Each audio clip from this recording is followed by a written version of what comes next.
happening, people? It's match day. Tottenham take on West Ham at the Tottenham Hotspur Stadium. Thank goodness the international break is over. An early start this morning, a quick gym workout. But it is the early kickoff today.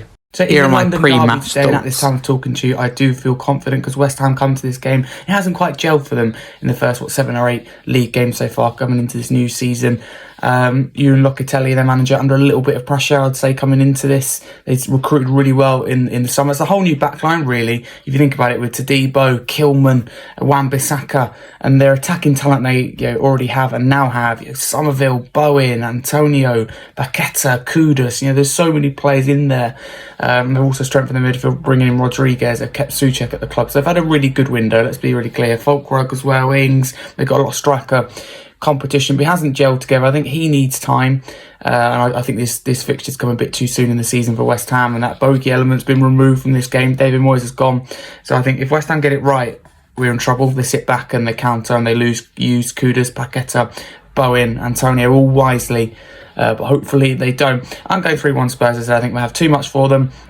Son, Richarlison and Odegaard all expected back today. I think Son will start. I reckon Richarlison and Odegaard will come off the bench. So we've got that depth back. Against Brighton, there wasn't anything to change that game in the second half. Yes, Ange Postecoglou's at fault. He didn't do enough.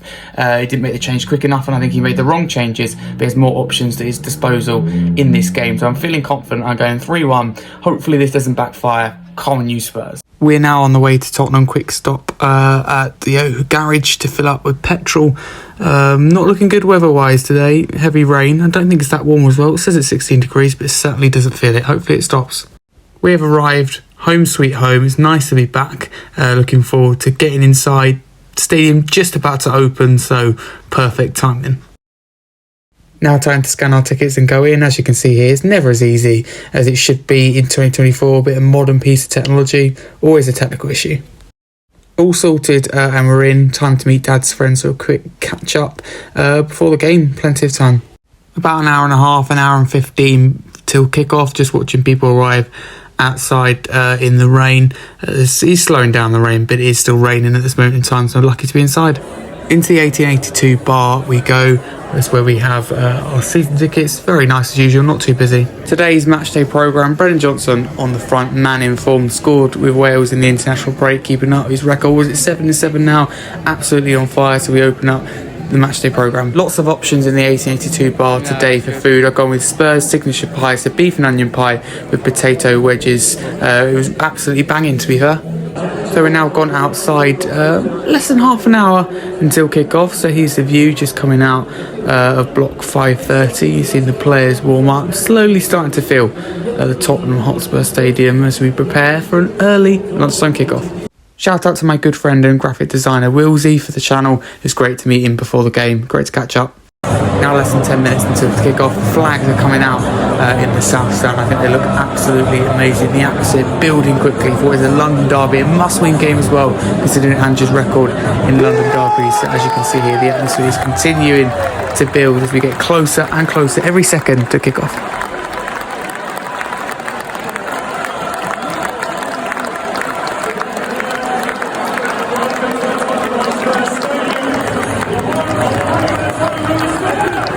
For those who don't know, the black balloons are to do with the protest against the scrappiness to new concessions which both Spurs and West Ham have done. Something that both fans unites as we have to stand together because it is wrong.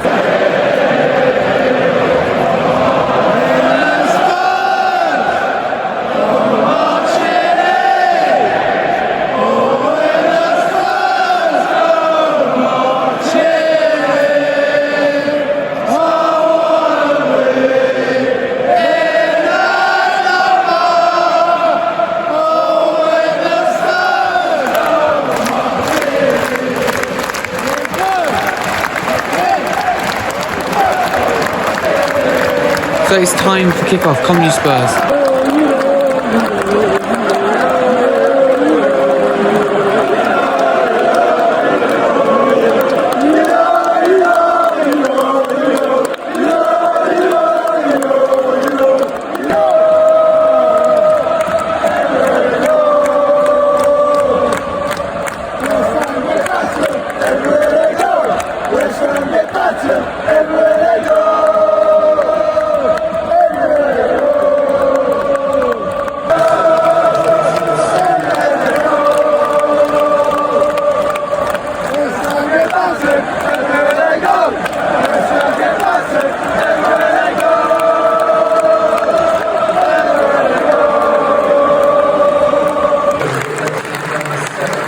Heung-min Son, the captain, makes way.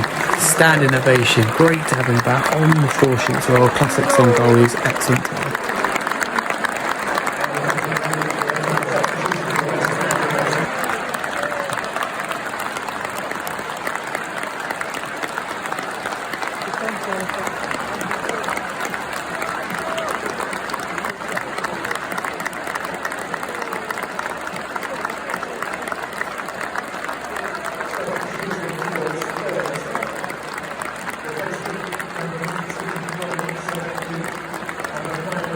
Solanke makes way for Richarlison. Again, Richarlison, great to have him back, see him on the pitch.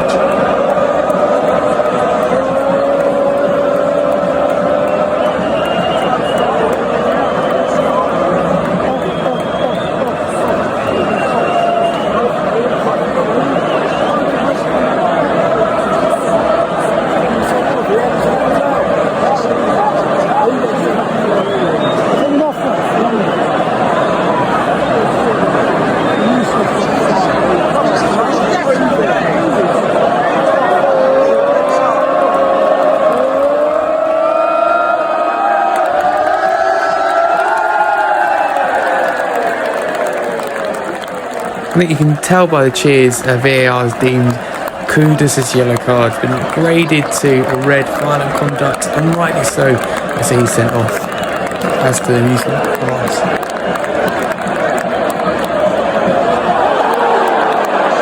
Full time it ends Tottenham 4, West Ham 1. Not the start we wanted in the game, but an amazing comeback. Overall, fantastic performance individually as a team, and just change at half time for Matchday had a big impact. So overall, really happy. A massive win for West Ham. They've got plenty of problems. Their struggles evident in that second half, but for Spurs, the win that we needed.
So I'm now back home. Here's my post-match thoughts. To Spurs, fantastic victory.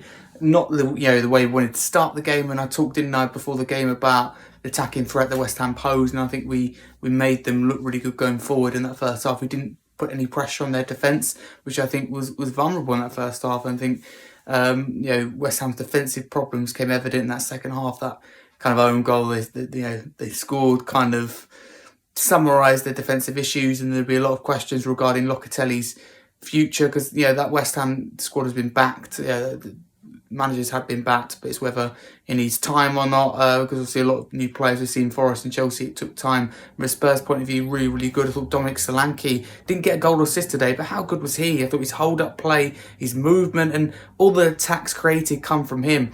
Really good, really clever. Brennan Johnson really unlucky not to score today. I thought Maddison struggled in that first half, but a good decision by Ange Postecoglou to take him off. Not just because he was bad, but to put Sarr on. And Ange talked about the energy after the game that he brings, and he just stabilised, brought stability, should I say, to that midfield. So I was really impressed with him. I thought Porro really good. Kulusevski, running out of words to describe him. Definitely the player of the season so far. Basuma, calm, very good. Got his goal. Son, great to have him back. That goal where he skills Todibo with his footwork, that's a classic Son goal at his very best. So never doubt Son, because I think his class, form is temporary, class is permanent. So a great win, London derby, just a shame it couldn't be any more than 4-1. They were sneaking out West Ham fans towards the end. A little bit of a fire drill maybe, but no, a great win. If you're new to the channel, don't forget to smash that subscribe button. It's free to do so and it does help the channel grow. But thank you very much. Hope you enjoyed this matchday vlog. There'll be plenty more. Next one I think is Aston Villa next home game. So yeah, until then, thank you very much.